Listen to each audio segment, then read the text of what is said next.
ورزش کی بہتات، fresh air تازہ ہوا، انف سلیپ مکمل نیند and clean habits all help the body to last a long time. یہ تمام چیزیں جو ہیں وہ ہمارے جسم کو ایک لمبے عرصے تک کے لیے کام کرنے میں مددگار ہوتی ہیں.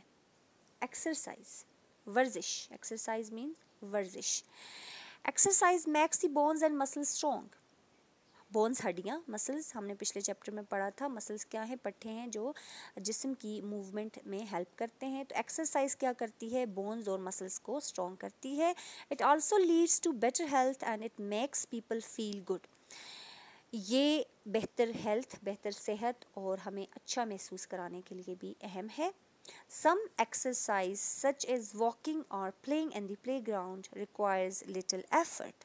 کچھ ایسی ورزشیں ہوتی ہیں جن میں ہمیں اتنی زیادہ ایفرٹ، اتنی محنت نہیں کرنی پڑتی، اتنی کوشش نہیں کرنی پڑتی. جیسے آپ واک کر رہے ہوتے ہیں، عام ساتھ کھیل رہے ہوتے ہیں تھوڑا سا، تو پلے گراؤنڈ میں اس میں آپ کو اتنی محنت نہیں کرنی پڑتی، اس میں آپ کو تھوڑی سی کوشش کرنی پڑتی ہے. ٹھیک ہے، جیسے واکنگ اور پلینگ ان دا play ground requires little effort.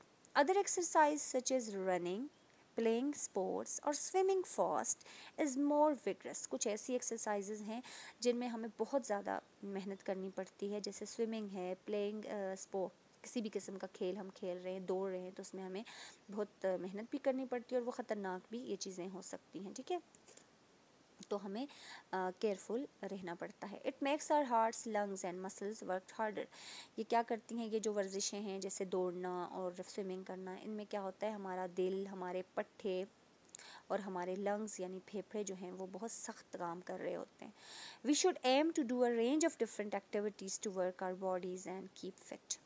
ہمیں کیا کرنا چاہیے؟ مختلف قسم کی ایکٹیویٹیز، سرگرمیاں رکھنی چاہیے تاکہ ہمارا جسم جو ہے وہ فٹ رہے اور کام کرتا رہے. ٹھیک ہے، جتنا آپ اپنے جسم کو استعمال کریں گے، یہ بھی نہیں کہ آپ حد سے زیادہ ہی کھیل کود میں لگ جائیں اور بہت ہی زیادہ کام میں نہیں. اللہ تعالیٰ نے ایک خاص لمٹ آپ کو بتائی ہے، اس میں آپ رہ کر ایکسرسائز بھی کریں گے اور کام بھی کریں گے تاکہ آپ کا جسم جو ہے اس میں جو ہمارے خون کا نظام ہے، خون کی گردش ہے، وہ پراپر طریقے سے ہو.